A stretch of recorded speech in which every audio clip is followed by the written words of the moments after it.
Sumainyo ang Panginoon. At sumaiyo rin.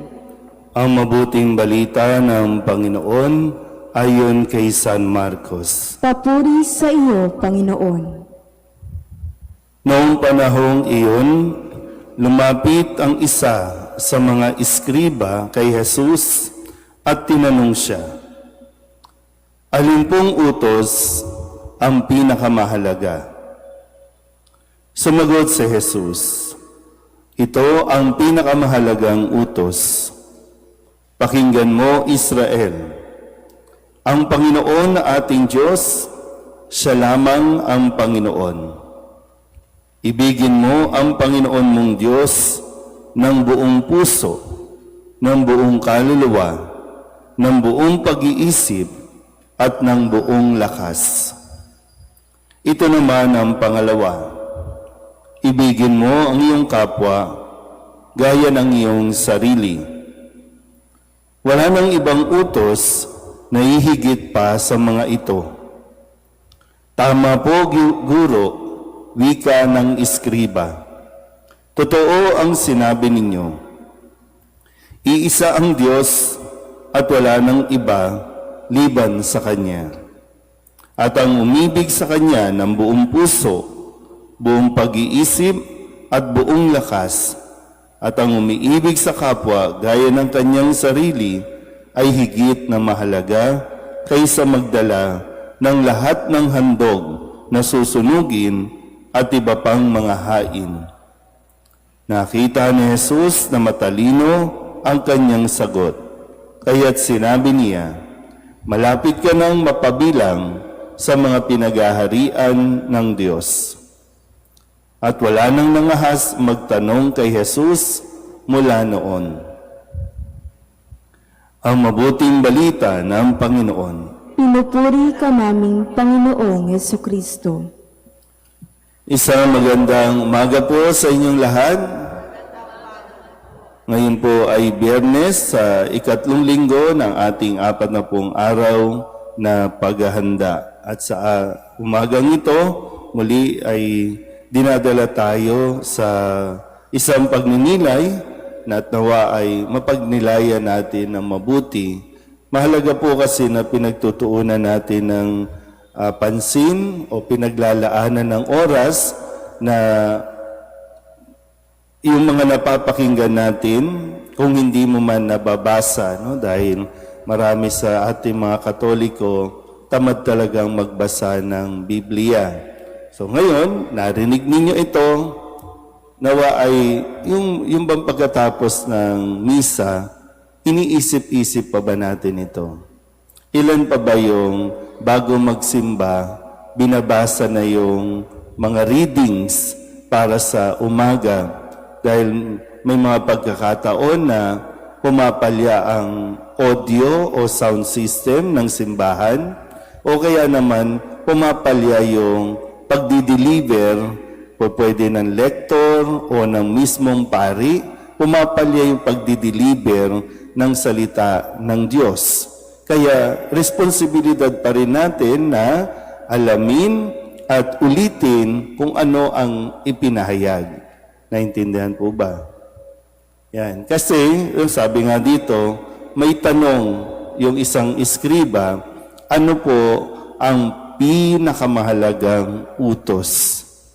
So una, meron tayong nalaman na 10 utos na ibinigay ng Diyos sa mga Israelita noong panahon pa ni Moises nung sila ay ialis noon ng Panginoon sa pagkaalipin mula sa Ehipto, at ibinigay ang 10 utos para maging gabay ng mga Israelita kung paano sila mamumuhay. Sa paglipas ng panahon, dumami ng dumami yung 10 utos, nilagyan ng kung ano-anong mga utos. Umabot na sa 600 plus ng mga utos na dapat na sinusunod ng bawat mamamayan o ng bawat tao. Pero yun nga po, sa dami ng utos, nalito na ang mga tao. Kaya ngayon, ibinabalik yung tanong, sa dami ng utos na ito, ano ang pinakamahalaga? At tinuro muli ni Jesus ang pinakamahalagang utos, ibigin ang Diyos ng buong buo. Buong pag-iisip, buong kaluluwa, buong lakas, ng buo. Yan ang una. At pangalawa, ibigin ang kapwa gaya ng pag-ibig mo sa iyong sarili. Kaya nga kung titingnan niyo po, no, yung 10 utos na tapyas, no, madalas ito nasa bungad ng simbahan, yung tapyas ng utos, 2 bahagi, utos para sa Diyos, utos para sa tao. At pag-ibig ang lagi nating naririnig. Ibigin ang Diyos, ibigin ang iyong kapwa gaya ng pag-ibig mo sa iyong sarili.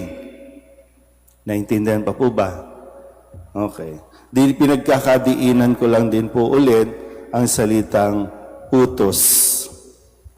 So ang magmahal, ang umibig ay isang utos na dapat nalalaman natin, nauunawaan, para nang sa ganon, pag magdidesisyon tayo, alam mo na ito ay isang utos na pinag-aralan, pinagnilayan ng mabuti.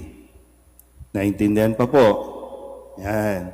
Kaya sana po, no, bagamat ginagawa natin kasing medyo dramatic ang usapin tungkol sa pag-ibig. Dahil nga, lagi nating, sabihin nating, mali ang pagkakaunawa natin tungkol sa pag-ibig. So kung ang pag-ibig ay isang utos, gamitin mo ang iyong utak. Ang pag-ibig ay hindi damdamin, hindi nararamdaman, na siyang laging ipinaglalaban ng marami dahil sasabihin, siya ang itinitibok ng aking puso. Sabi nga po, no, minsan namamali din natin yung konteksto, kapag umibig ang isang tao, hahamakin ng lahat, masunod ka lamang. Kasi, siya yung tinitibok-tibok ng aking puso, May utak na dapat gamitin para maunawaan natin ito. At dahil ito ay utos, kailangan natin itong sundin. Pero pagdidesisyonan mo, isang desisyon na kailangan mong gawin. Hindi damdamin. Kasi kung damdamin, marami din naman sa inyo ang biglang nagsasabing, wala na po akong nararamdaman sa Kanya. Kaya kahit hindi kayo dapat maghiwalay, naghihiwalay kayo. Kasi nagdidesisyon kayo na, una, nagdidesisyon na mahalin. At nagdidesisyon na hindi na magmahal. So hindi ito damdamin lang. Kaya nga, no, biniverify, inaalam natin, ano ba ang pag-ibig? At sino ang iibigin? Di ba? Ikaw din magdidesisyon. Sino ang iibigin mo? Pero ang utos nga, ibigin mo, una at higit sa lahat, ang Diyos. Pangalawa pa lang, ang pag-ibig sa kapwa, kapantay ng pag-ibig sa iyong sarili. Tandaan niyo po, no? Marami ang nagpapahayag ng kanilang pagmamahal sa kapwa, pero hindi nagmamahal sa Diyos. Pero ang taong nagmamahal at pinipiling mahalin ng Diyos, kayang-kayang magmahal ng kanyang kapwa, kayang-kayang magmahal sa kanyang sarili. Kaya baka naman, no? Baka lang, panahon na para tigilan mo yung pagdadrama na hindi na kasi ako mahali.